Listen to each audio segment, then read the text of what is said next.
Have you ever heard of André the Giant? Did you know that he was the biggest man and the greatest wrestler in the world?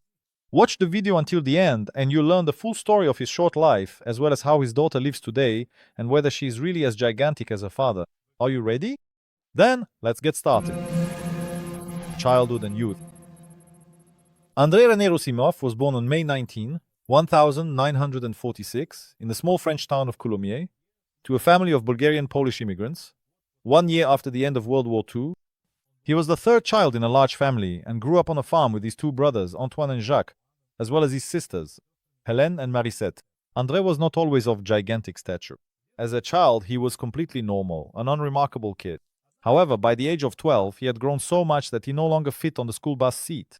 His parents saw nothing wrong with their son's enormous height, because with such a large build, André could be even more helpful around the farm. André wanted to learn to play the guitar, but in the end, he couldn't realize this dream because his fingers were too big and thick. André was also not accepted into the French army because at the medical examination he was told that he was too big and there was no suitable uniform for him. At 17, he already stood at 190 centimeters tall and weighed 130 kilograms. At this age, André decided to take up wrestling, which was becoming very popular at the time. The beginning of his career. After moving to Paris, André decided to change his life and got a part-time job as a loader. At the same time, he began training to fulfill his long-held dream of becoming a famous wrestler. He performed under the pseudonym Giant Ferret and worked with promoter Frank Valois. He organized matches for him in France, the United Kingdom, Australia, and African countries. André constantly took part in matches and defeated his opponents every time. His unique physical attributes left his rivals with no chance at all. It was there that the monster Roussimoff, as André was nicknamed, caught the attention of French-Canadian wrestler Édouard Carpentier. He presented strong arguments that convinced the young man's parents to let him move to Canada, since great opportunities awaited him there. In 1970, Roussimoff went to Japan, where he first became known as Monster André. During his medical tests in Japan, he was diagnosed with acromegaly. This condition is characterized by excessive production of growth hormone, which does not stop even after reaching adulthood. As a result, a person's body size increases. Similar problems were experienced by such famous wrestlers and actors as Igor Kovinsky, Big Show, and Giant Gonzalez. Two of them died before reaching the age of 50.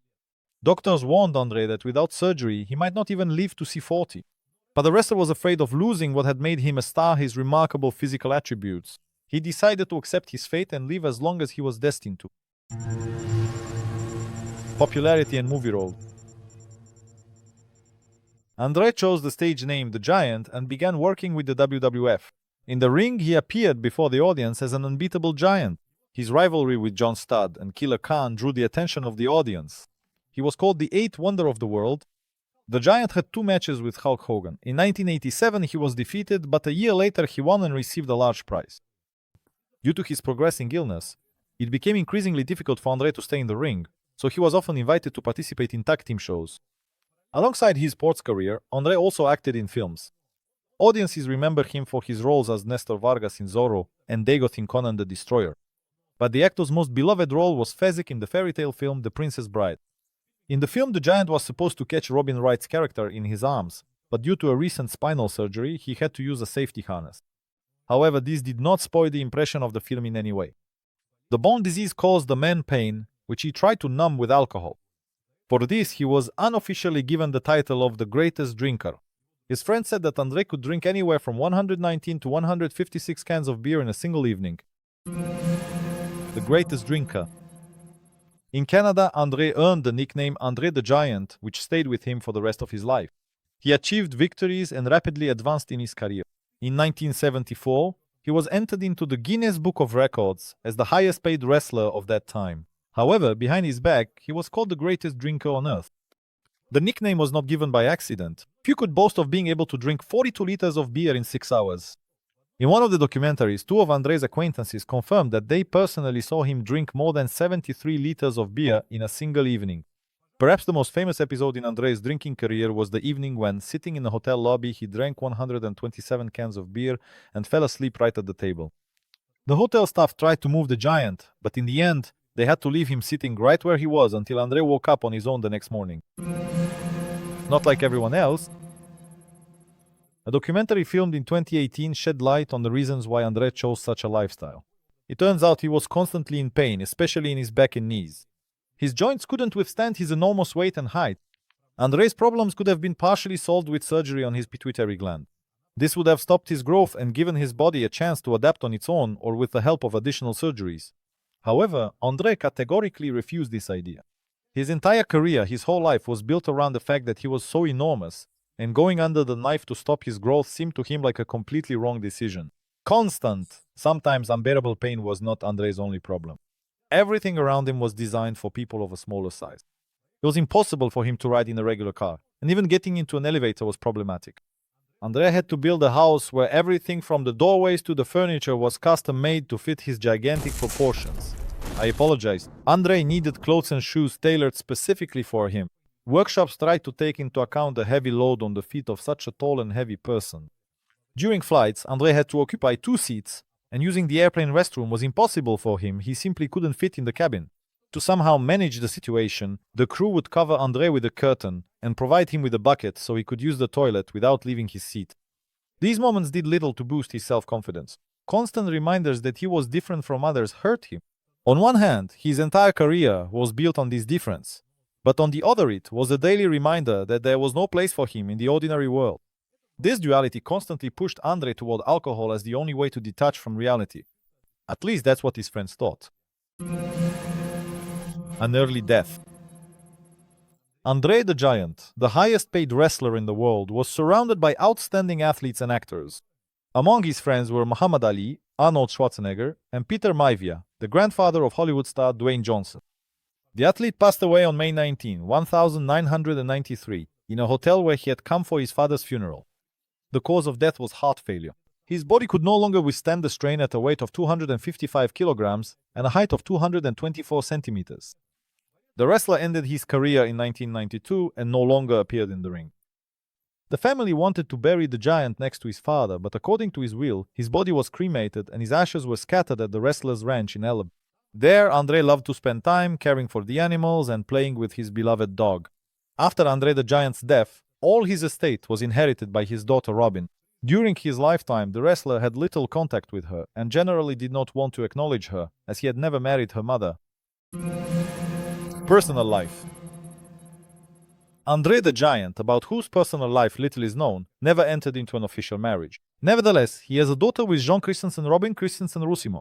André, who struggled with alcoholism, spent a short time with Jean, a former model who later worked as a journalist. Their relationship turned out to be unstable, and it is unclear whether they ever officially married. Although there are reports of some kind of wedding ceremony taking place, there is no legal documentation to confirm it. It is likely that they separated long before their daughter was born, and her birth came as a surprise to both parties. Jean shared her memories with a reporter in the early 1990s, saying that she believed her partner was infertile. André initially denied his paternity, and a blood test was required to confirm his involvement in the birth of the girl. Subsequently, he began paying Jean child support in the amount of $750 per month, later increasing this sum to $1,000. Robin Christensen Rusimov. Robin Christensen Rusimov was born in 1979. Despite acknowledging Robin, her famous father rarely kept in touch with his daughter and provided only modest financial support. According to Jean Christensen, by the age of 12, Robin had seen her father only 4 times. Once as an infant, a second time at about 1.5 years old, a third time at the age of 4, and the last time in November 1991, when the meeting lasted only 5 minutes. As she grew older, Robin realized that her famous parent remained almost a stranger to her. In one interview, she remarked, "He's kind of my father, but at the same time he's not, you know what I mean?" As she got older, Robin continued to have mixed feelings about her father. She tried to learn more about him by talking to his fellow wrestlers, but as she admitted in an interview with CBS Sports in 2015, "If you're not part of this industry, it's extremely difficult to get people to open up." Despite this, Robin allowed herself to think that if André had lived longer, their relationship might have become closer. Nevertheless, despite everything, André made sure to provide for his daughter in his will, leaving her a significant share of the income from the sales of his merchandise, which she continues to benefit from to this day. As for Robin's physical resemblance to André, it is obvious. Small eyes, a prominent chin, and strong cheekbones. Signs of gigantism have also manifested in her appearance. Robin stands at 180 centimeters tall, and her weight has surpassed 100 kilograms. Today, Robin is known by the nickname Daughter of André the Giant, which she adopted as she continued her father's path in wrestling. Working in WWE, she earns around $500,000 annually. However, unlike her legendary parent, Robin is not as public and avoids interacting with the press. She keeps her personal life strictly private, and it is known that she has never been married. In 2024, Robin celebrated her 45th birthday and is enjoying life. She values her freedom and often travels disregarding societal standards. A film in memory of her father. According to CBS Sports, Robin is actively involved in all projects that use the name or image of her father, André the Giant, whether it's video games or merchandise. She also maintains a close relationship with WWE. In 2017, Robin attended the WWE SmackDown event where she met Natalya Neidhart, the daughter of one of Andre's former rivals, Jim Neidhart. In a 2020 interview with Sports Illustrated, Robin spoke about her father's most famous film role. She admitted that she first learned about his role in the 1987 film The Princess Bride when she saw him on screen as the giant Fezzik. When my mom took me to see that movie, I still remember the moment when they decided to kidnap Buttercup. I exclaimed, "That's my dad," Robin recalled. Her father was incredibly proud of that role. In a way, he embodied himself in that character. He was so kind, everyone put so much heart into their work, and it was obvious. In addition, Robin mentioned that her father worked alongside such talented actors as Mandy Patinkin and Carrie Elwes, who later invited her to a screening of the film in Brooklyn. Of all the people he worked with in the world of wrestling and the film industry, Carrie is the one I especially enjoy talking to about my father, Robin shared with CBS Sports. In 2018, when the documentary André the Giant was released, Robin gave several interviews. In particular, she expressed hope that the film would help fans better understand what kind of person her father was, not just as André the Giant, but simply as a human being. "That persona never meant much to me," Robin said. "When I saw him, he was my dad, because I saw him outside the ring. I didn't watch the matches, but I saw him backstage. So I saw him before and after, but not during. He truly was a gentle giant." Robin Christensen Rusimov has truly become a continuation of André the Giant, despite their complicated relationship during his lifetime. No one is immune to mistakes, and perhaps now, looking down from heaven at his daughter, he is truly proud of her.